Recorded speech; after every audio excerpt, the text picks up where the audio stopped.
Spiritual Direction from Dante, a book by Father Paul Pearson. The Oratory, Canto 6. Topics: the beastliness of undirected passion, pitying what we ourselves have experienced, and the holiness of our bodies. Passions are present in us for a reason. We have a desire for sex in order to assure the continuance of the human race. We desire food to help ensure proper nutrition for our bodies.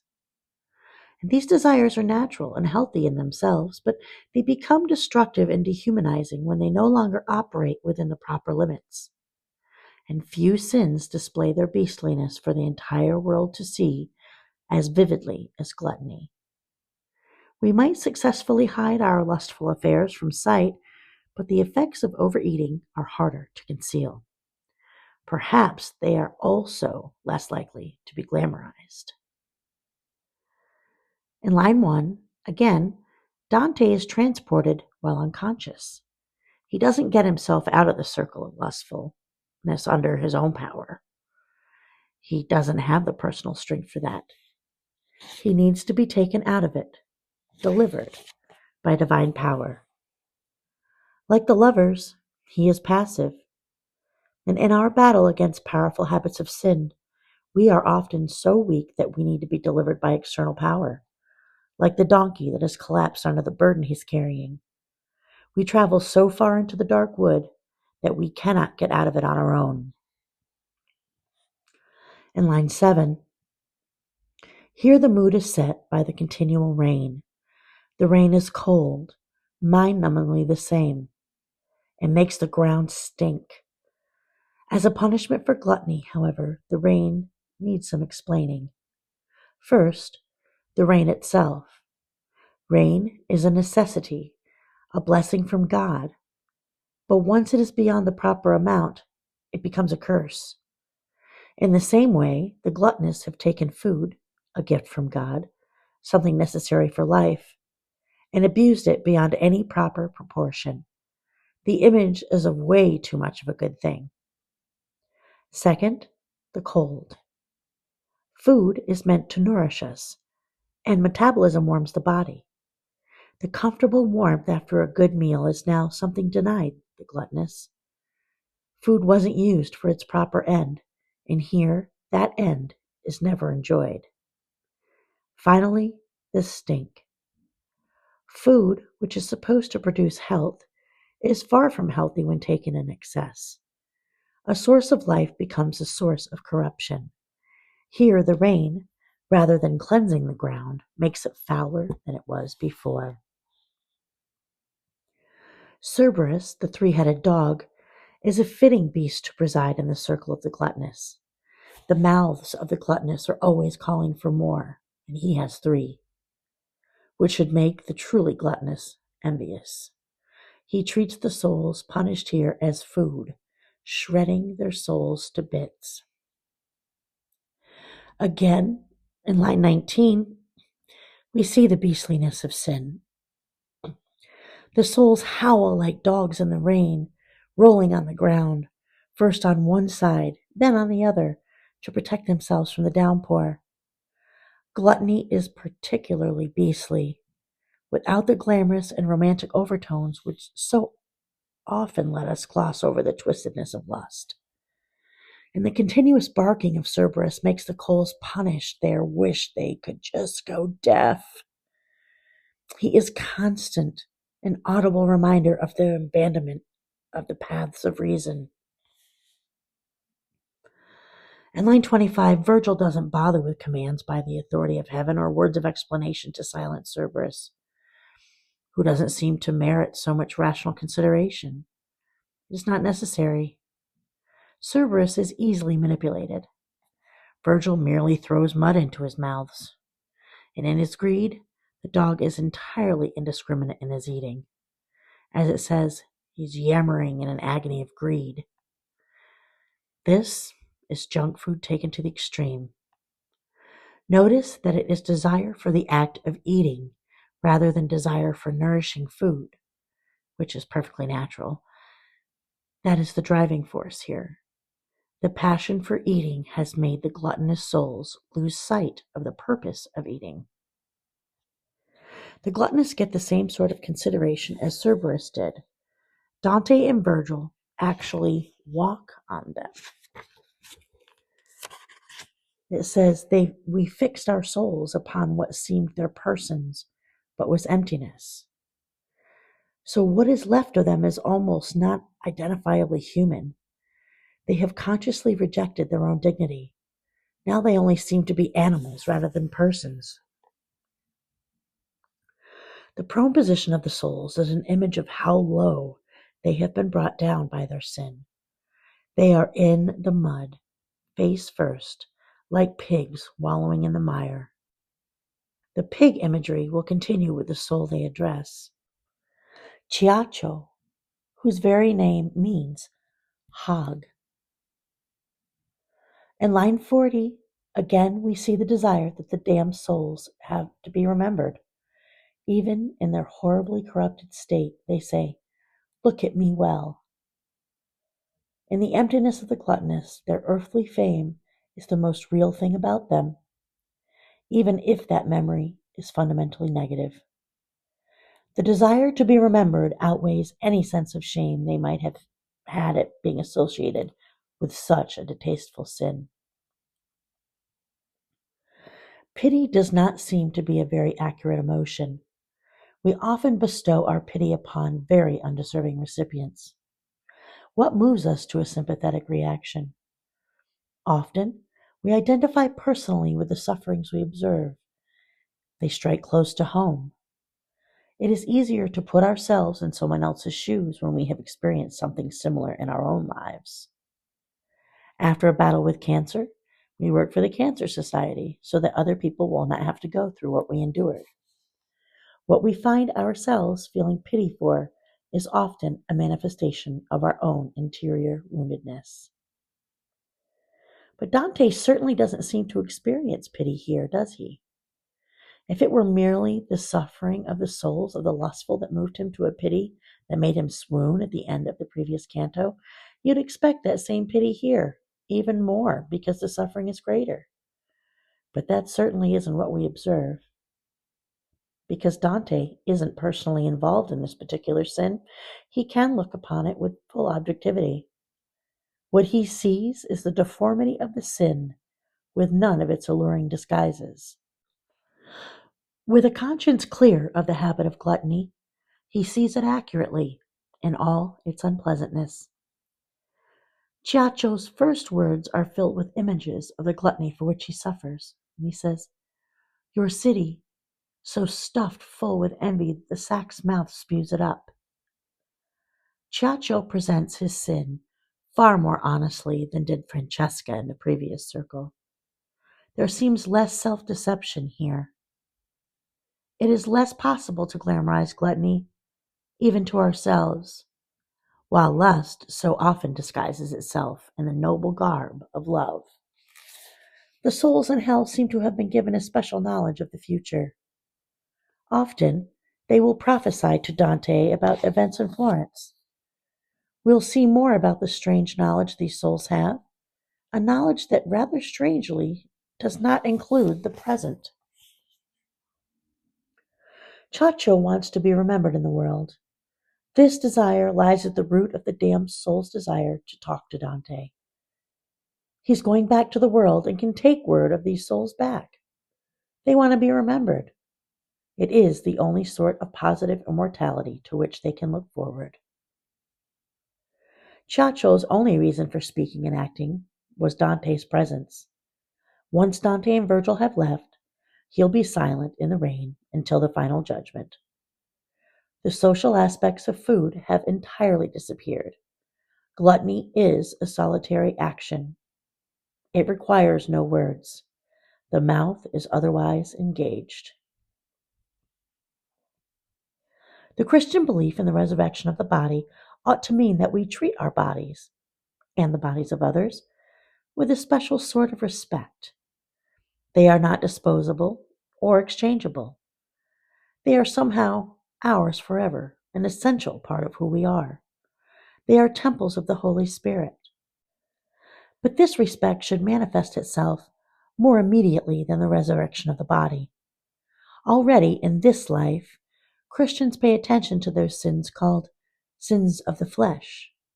We do this not because we think that bodies are sinful. Christ's incarnation forces Christians away from the dualistic rejection of material bodies. We take these sins seriously because we consider our bodies something holy. The resurrection of the body brings man to completion. He was created as a composite of body and soul. His soul is intended to be in a body.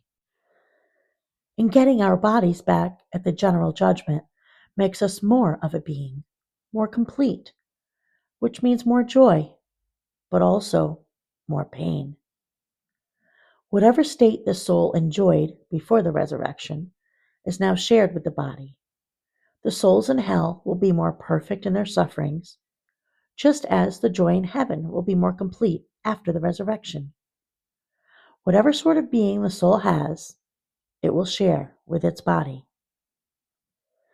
In line 115, Plutus, the god of wealth, we come across, another demonic beast, showing what unbridled passion does to our humanity.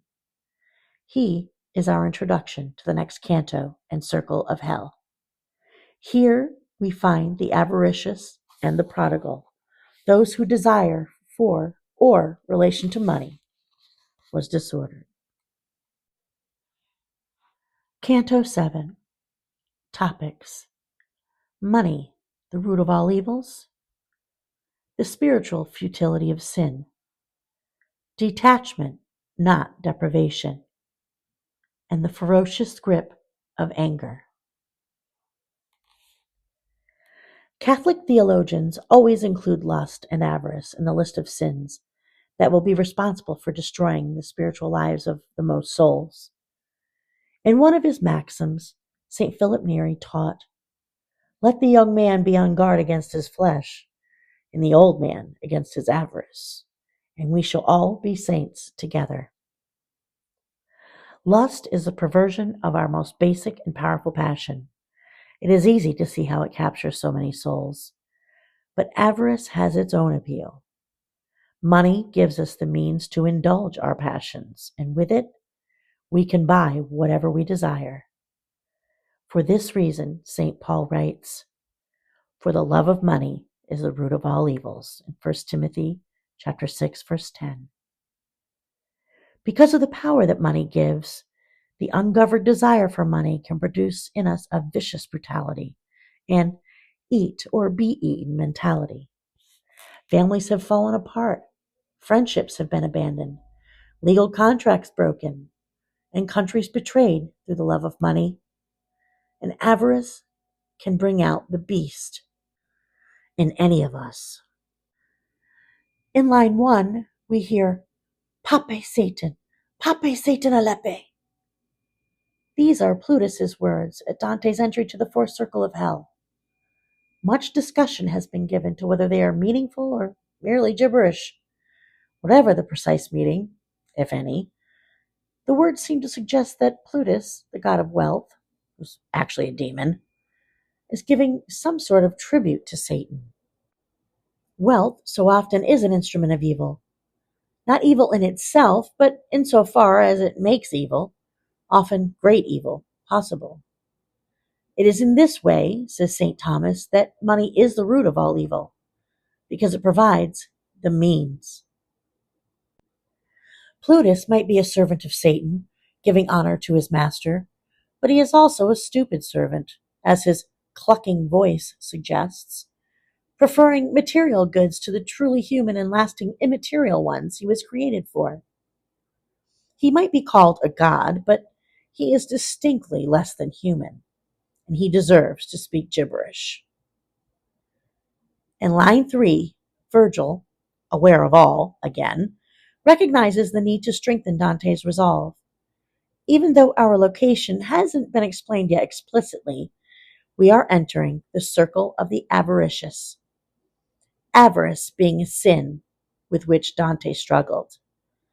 The she-wolf, symbolizing avarice and greed, was the last of the three beasts that prevented Dante from climbing up the hill toward the light and out of the dark wood. The one who finally made him give up his climb. And here in this circle, therefore, Dante will encounter another bête noire. His first encounter in the circle of the lustful was not particularly successful.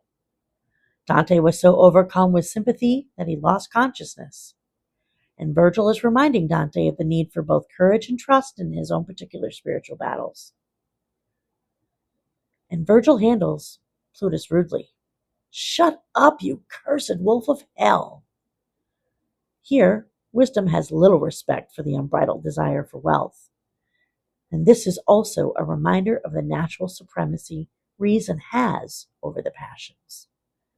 This tone of voice is used consistently by Virgil when dealing with the beastly personifications of passion. Notice that the beast, like the others, has no choice but to obey Virgil's voice, the voice of reason. The voice of passions were created to obey. Virgil announces God's will, and the demons of hell are immediately defeated. They fall silent at the command of reason. That is the very nature of passion. They are made for following the command of reason. So often the wealthy are puffed up with pride, with a sense of their supposed importance and influence, like a sail filled with wind. And how quickly that influence and importance can all disappear when the money goes. Dante, in exile and stripped of most of his possessions, knows that better than most. We shall observe this same image of being puffed up in the souls of both the avaricious and the squanderers. In line 16, notice that even before we officially know who is punished in this circle of hell, the imagery has already prepared us. First, Plutus, the god of wealth, now the imagery of a purse that bags all the evil of the universe. Dante allows his imagery to lead the way, to set the tone before he actually explains with words. The imagery anticipates. And Dante's first reaction is one of surprise at the strangeness of the punishment here. Only God could have thought of such things.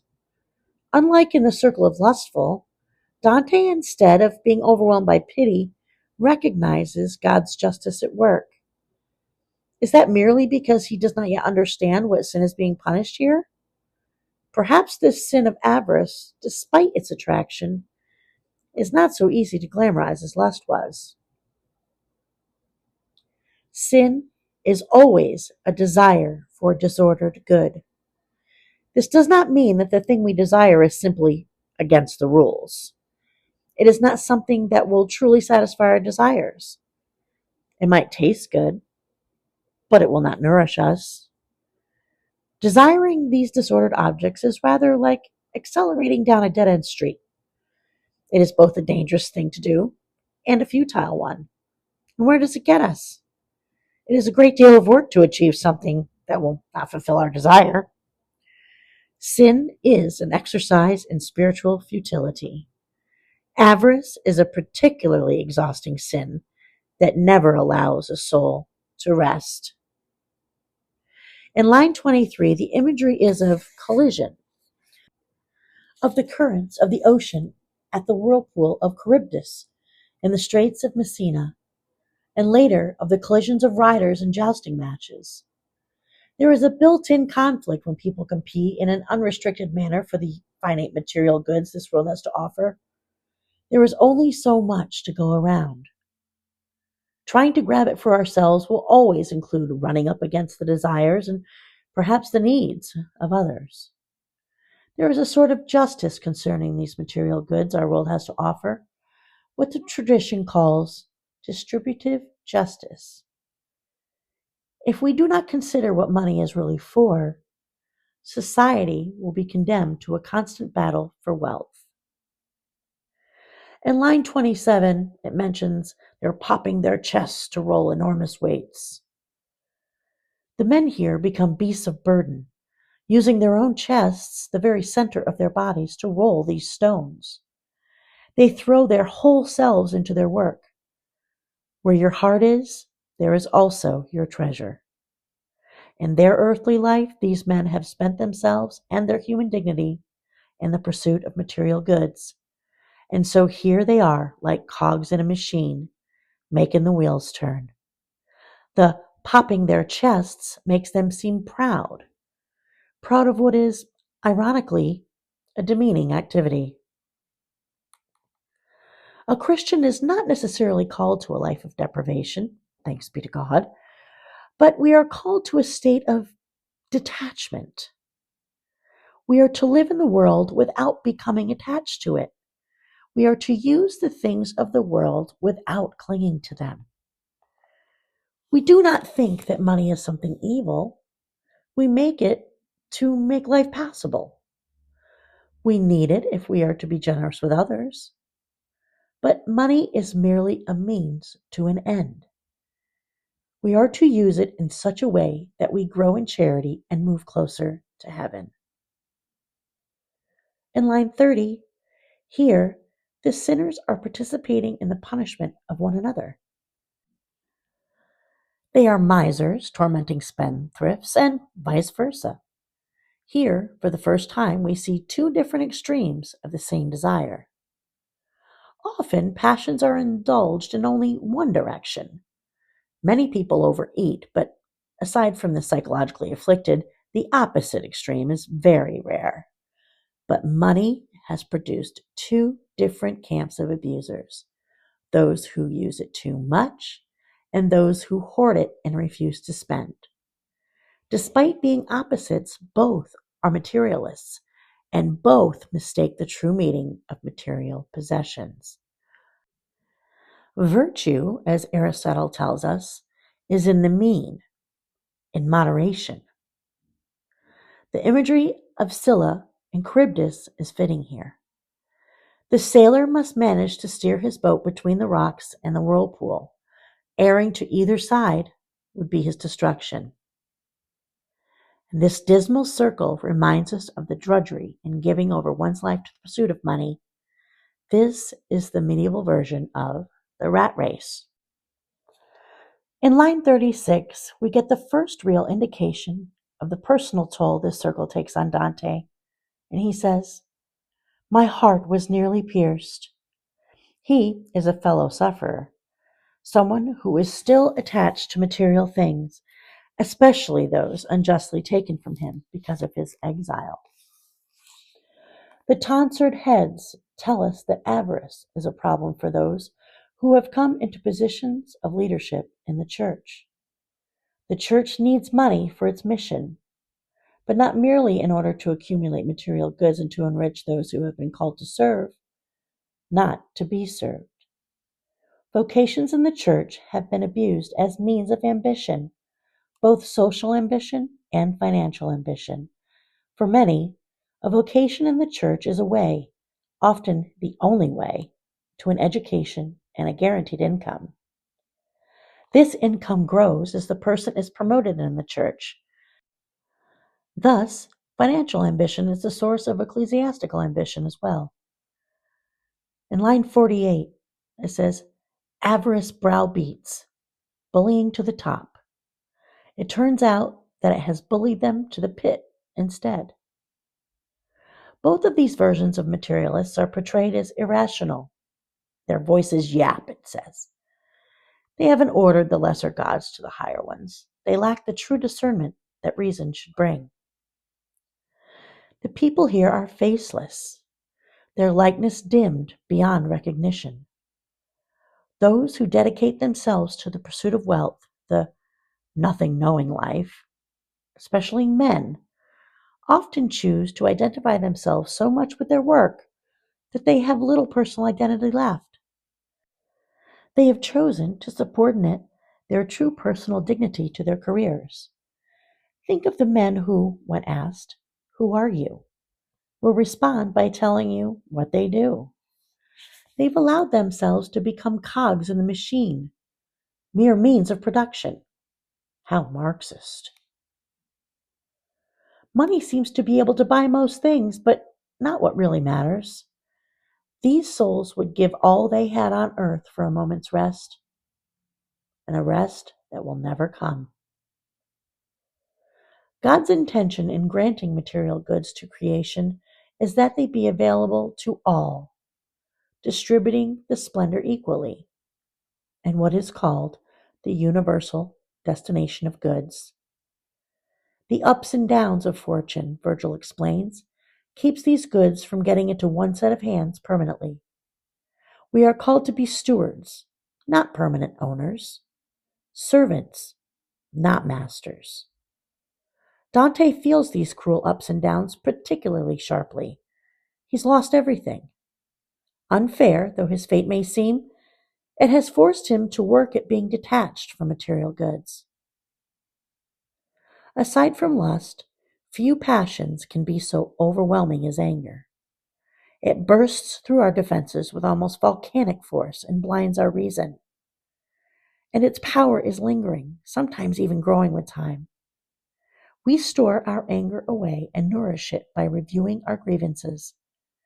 Each time we remember, we relive and rehearse the emotions, cultivating a grudge or a long-standing bitterness. We human beings seem to have an enormous capacity for holding on to our anger, and nothing is more destructive for our own peace of mind. As St. Philip told his followers, he who continues in anger, strife, and a bitter spirit has a taste of the air of hell. Next, we are introduced to the second of the classical rivers in the underworld in line 100, the river Styx. It begins with a spring that boiled and bubbled over, flowing with dark water, purplish black. It is a river of boiling blood, a vivid image of the wrath or rage that we will discover is punished here. Again, we experience the image before we know what it signifies. The boiling blood produces a muddy marsh into which these souls are immersed into varying degrees. Here we see anger beyond the control of reason, what we would call blind rage. These souls use all they have, even their teeth, as weapons. Everything is used in the cause of their anger. This theme of sin as obsession is recurrent. These sinners set up their sin as the focus of their lives, whether that sin is lust, food, wealth, or anger. As the avaricious use their whole bodies to roll their weights around the dismal circle, the wrathful use their whole selves to vent their anger. The bubbles in the marsh tell us that some souls who rage even greater than that of the others, are entirely submerged in the mud. What we see of wrath is often the lesser part. Much of it happens beneath the surface, attacking in secret, and much of the nastiness we experience in the world is undercover. The souls are stuck in the mire, a nice image of the way anger takes hold of us and won't let go, like a foot caught in the mud or even quicksand. Their hearts smolder, bearing a sluggish smoke within our hearts. Anyone who has experienced resentment will recognize the aptness of that description. Finally, in line 129, it seems as though the wrathful souls are trying to nourish themselves with their anger. They treat the wrongs done to them as treasures to be guarded and protected, as a delicacy to be enjoyed. It reminds us of the old saying that vengeance is a dish that is best served cold, or, perhaps more aptly, that resentment is like drinking poison and waiting for the other person to die.